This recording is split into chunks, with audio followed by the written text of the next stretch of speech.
Pembicara pertama untuk menyampaikan pidato substantifnya dimulai dari sekarang. Terima kasih atas kesempatan yang diberikan. Salam hormat kepada Dewan Juri. Izinkan saya untuk menyatakan definisi pada mosi kita pada hari ini. TKA adalah warga negara asing pemegang visa dengan maksud bekerja di Indonesia. Ancaman adalah upaya yang dilakukan secara konsepsional melalui tindakan politik yang membahayakan tatanan negara dan bangsa. Jadi, definisi dari mosi ini adalah DPR meyakini masuknya warga negara asing pemegang visa dengan maksud bekerja mencapai 77.307 orang. Jumlah ini sempat mengalami penurunan di tahun 2012 sampai 2014, yakni sebanyak 72.427, 68.957, dan 68.762 orang. Memasuki tahun 2015, kembali terjadi kenaikan jumlah tenaga kerja asing yang cukup signifikan, yaitu sebanyak 79.664 orang. Menurut data pemerintah, 3 besar negara asal TKA adalah Cina sebanyak 14-16 ribu orang, Jepang 10-12 ribu orang, dan Korea Selatan sebanyak 7-9 ribu orang. Menurut Kepala Subdirektorat Lingkungan Kerja Direktorat Bela Negara Kementerian Pertahanan Kolonel Sudi Prihatin, tenaga kerja asing yang masuk dalam jumlah besar merupakan salah satu bentuk ancaman bagi kedaulatan negara. Salah satu bentuk ancaman bagi kedaulatan negara. Ancaman terhadap pemerintah tidak boleh membiarkan rakyat Indonesia hanya sebagai penonton dari acara pesta poranya para investor. Jika pemerintah lebih berpihak pada investor, maka bukan tidak mungkin investasi asing akan menjadi invasi asing. Pemerintah seharusnya tidak gegabah menentukan pilihan kebijakan yang bisa meningkatkan kesejahteraan. Saudara-saudara, jangan selalu asing dianggap paling mampu melakukan segala hal. Dalam pekerjaan tenaga kerja, terdapat syarat-syarat yang harus dipenuhi. Syarat-syarat yang harus dipenuhi, saudara-saudara.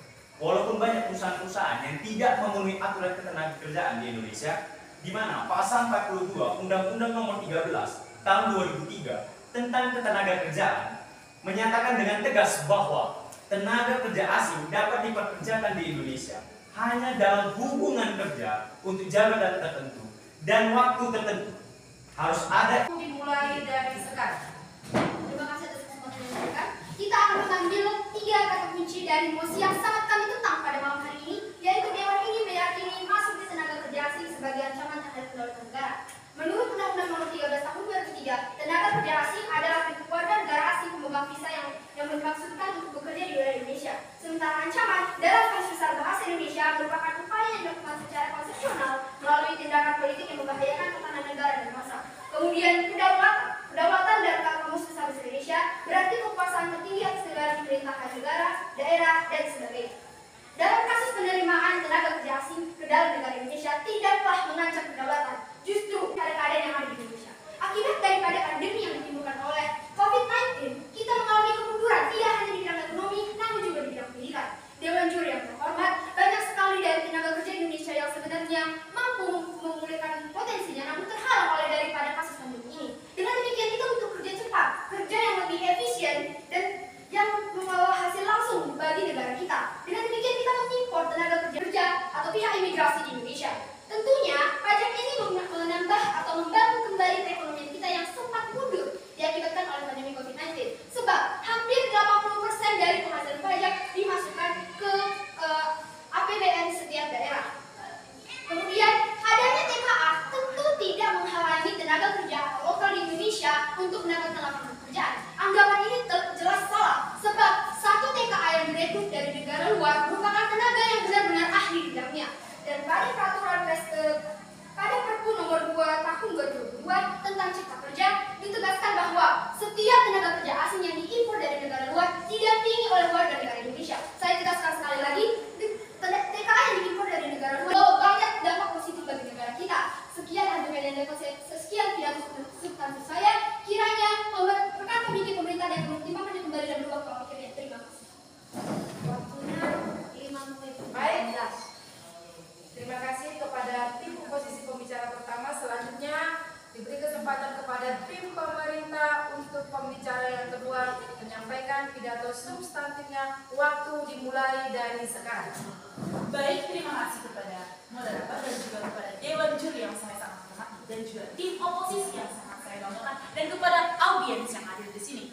Seperti yang kita ketahui bahwa masuknya tenaga kerja asing adalah merupakan bentuk ancaman non-militer seperti yang sudah dibilang oleh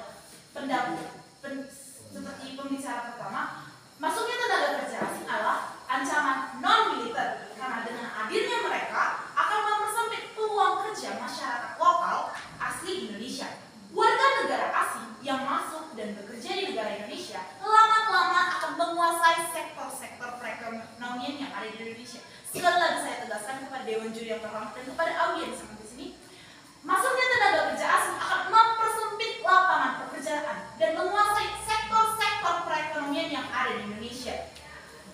Dan hal itu tentu sangat-sangat mengkhawatirkan dan mengancam. Tentu saja hal ini membuka persaingan ketat antara warga negara asing dan juga warga negara lokal.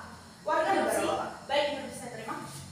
Tadi Anda menyatakan bahwa masuknya TKA akan mempersempit lapangan pekerjaan. Tapi nyatanya kami menemukan data bahwa pada tahun 2021 semenjak Jokowi menyetujui bahwa tenaga kerja asing dan investor dibuka akses selebar-lebarnya untuk masuk ke Indonesia untuk menanamkan modal dan bekerja, telah menunjukkan suatu perubahan, yaitu sebanyak 288.687 pengangguran mengalami penurunan, dan itu adalah perhitungan selama 7 bulan. Terima kasih. Baik, terima kasih atas pertanyaan dari pihak oposisi. Kita di sini mengetahui bahwa bukan karena TKA yang dihadirkan di Indonesia dan bekerja itu membuka peluang bagi masyarakat lokal yang belum memiliki pekerjaan. Izinkan saya kembali ke argumen saya. Di sini saya menegaskan bahwa masuknya tenaga kerja asing ini adalah teknik untuk membodohi warga masyarakat supaya tidak berkembang di negaranya sendiri. Seperti baik itu bisa terima. Kami menemukan fakta bahwa di PT Indo Morowali Industri tepatnya di Sulawesi Tengah telah merespon baik para TKA dan TKI. Bahkan mereka berani bekerja sama dengan TKA untuk mempelajari skill-skill baru. Tentunya hal itu selain membuka cabang di Sulawesi Tengah, mereka juga membuka kesempatan kerja. Terima kasih.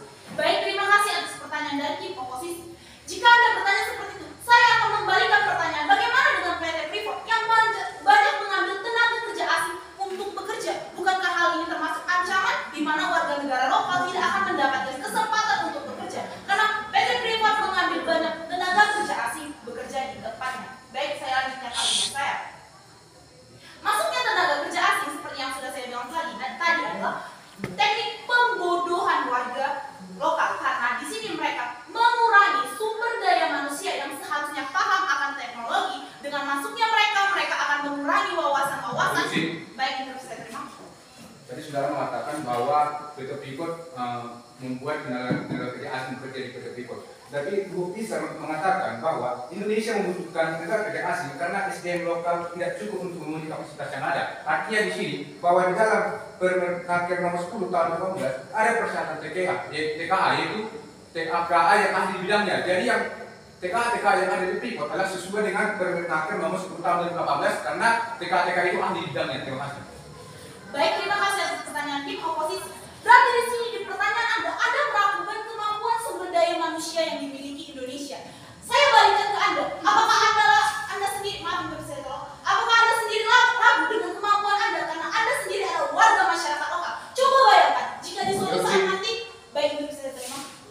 Saya tidak ragu dengan kemampuan saya. Makanya saya belajar untuk berpendidikan supaya saya bisa menjadi TKA yang lain. Artinya saya berpendidikan di sini supaya saya bisa untuk menjadi seperti orang itu. Terima kasih. Baik, terima kasih saudara. Jika Anda mengatakan seperti itu, bukankah Anda dengan secara jelas mendukung bahwa sumber daya masyarakat Indonesia bisa digunakan karena sudah terdapat banyak teknologi baik terpisah? Pemerluasan penerimaan tenaga kerja asing dilakukan sebab pendidikan dan sebab iklim pendidikan kita menurun kualitasnya akibat daripada pandemi COVID-19. Terima kasih. Baik, terima kasih atas pertanyaan dan jawaban dari pihak oposisi. Di sini saya mengatakan, Anda membahas bahwa di zaman COVID-19 pendidikan itu kurang. Sekarang bukan zaman COVID-19 lagi, saudara. Di sini sudah zaman berkembang, di mana teknologi bisa dapat membantu kemampuan daya saing sumber daya manusianya. Lanjut, saya melanjutkan argumen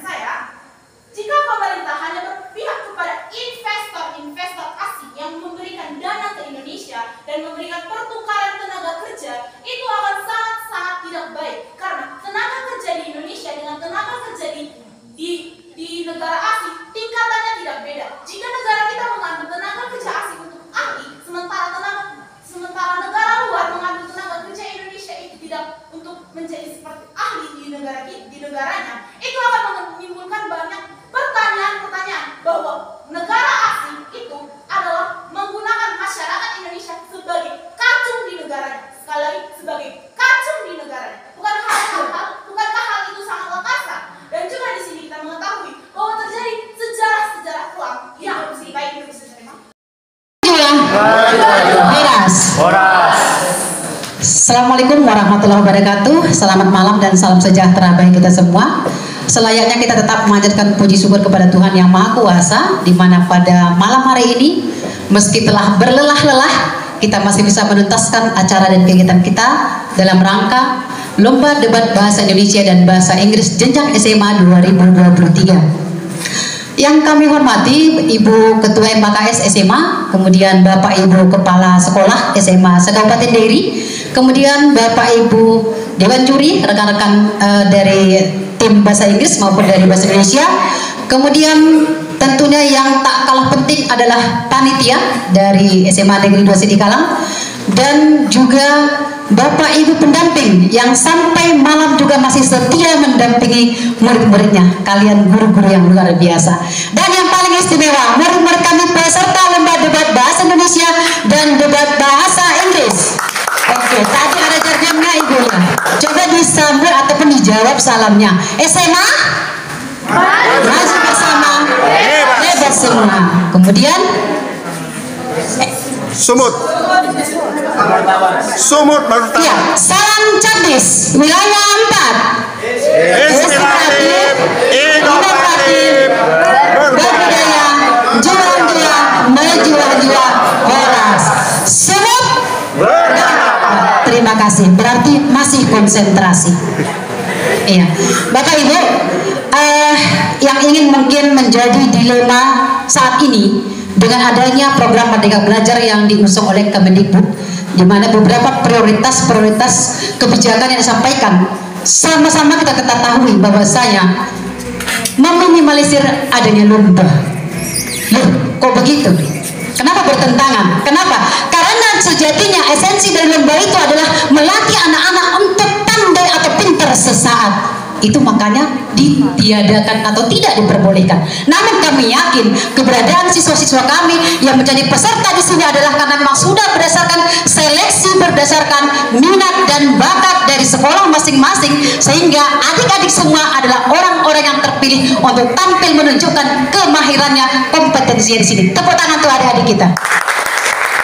Yang ingin kami sampaikan apa? Yang pertama, jangan jadikan pembelajaran dalam menyampaikan esensi debat dan materi itu hanya niat untuk menang, hanya untuk ketika lomba, tapi jadikan itu menjadi kegiatan yang rutin, kegiatan yang memang sudah terstruktur. Dan kepada Bapak Ibu Kepala Sekolah mungkin jadikan menjadi kegiatan yang sudah menjadi bagian dari kurikulum Merdeka, yaitu kegiatan peminatan ataupun ekstrakurikuler. Dan kami yakin itu adalah esensi dari kegiatan kita ini, bukan semata-mata untuk menjadi pemenang. Baik, dengan alotnya bisa dikatakan alot perdebatan khususnya di babak penyisihan, kemudian di babak semifinal, dan puncaknya di babak final. Sama seperti di bahasa Inggris tadi, kami Dewan Juri dari Bahasa Indonesia cukup sedikit kebingungan melihat peserta-peserta kita yang betul-betul semuanya maksimal, semuanya the best, semuanya terbaik. Jadi anak-anak kami, siapapun pemenangnya semua, nantinya kalian semua adalah juara di hati Bapak Ibu guru semua, termasuk panitia dan juri. Tepuk tangan kembali untuk anak-anak kita. Baik, izinkan kami saat ini menyampaikan perolehan nilai untuk final, yaitu juara 1 dan juara 2 untuk lomba debat bahasa Indonesia. Jika mungkin diperbandingkan dengan rentang nilai di bahasa Inggris, tentu ada perbedaan. Kenapa? Rubrik penilaiannya berbeda. Jadi bukan berarti karena tadi bahasa Inggris sampai 2000 sekian, loh lebih pintar bahasa Inggris dari bahasa Indonesia. Tidak ya anak-anak kami ya. Mungkin sudah dijelaskan oleh panitia. Untuk bahasa Indonesia ada 2 kriteria penilaiannya. Ya, jadi jumlah maksimalnya untuk satu tim itu adalah 350. Tidak ya? Untuk maksimalnya untuk satu tim, saya ulangi, 350. Jadi untuk babak akhir tadi di final ini maka digabungkanlah penilaian dari ketiga juri di bahasa Indonesia. Mungkin sudah bisa kalian jumlahkan sendiri jika maksimal nilai kamu itu berapa. Baik, jadi sampai kita kepada yang paling dinanti. Dengan jumlah nilai 997 jatuh kepada SMA Negeri 1 Sidi Kalang. Tepuk tangan. Dan jumlah nilai 1000 jatuh SMA Negeri 2 Sidi Kalang. Dengan demikian kita simpulkan untuk menjadi juara 1 adalah SMA Negeri 2 Sidi Kalang dan juara 1 adalah juara 2 adalah SMA Negeri 1 Sidi Kalang. Kami ralat, kami bertugas kembali berdasarkan jumlah nilai maka yang menjadi pemenang untuk juara 1 adalah SMA Negeri 2 Sidi Kalang dan untuk juara 2 adalah SMA Negeri 1 Sidi Kalang. Demikian keputusan dari juri debat bahasa Indonesia ditandatangani oleh ketiga dewan juri. Terima kasih, dan pada momen ini kami sampaikan juga sekiranya ada penilaian ataupun penyampaian ataupun silap cakap dari tim bahasa Indonesia terkhusus juri, kami mohon maaf. Demikian dapat kami sampaikan, lebih kurang kami mohon maaf. Billahi taufiq wal hidayah. Wassalamualaikum warahmatullahi wabarakatuh.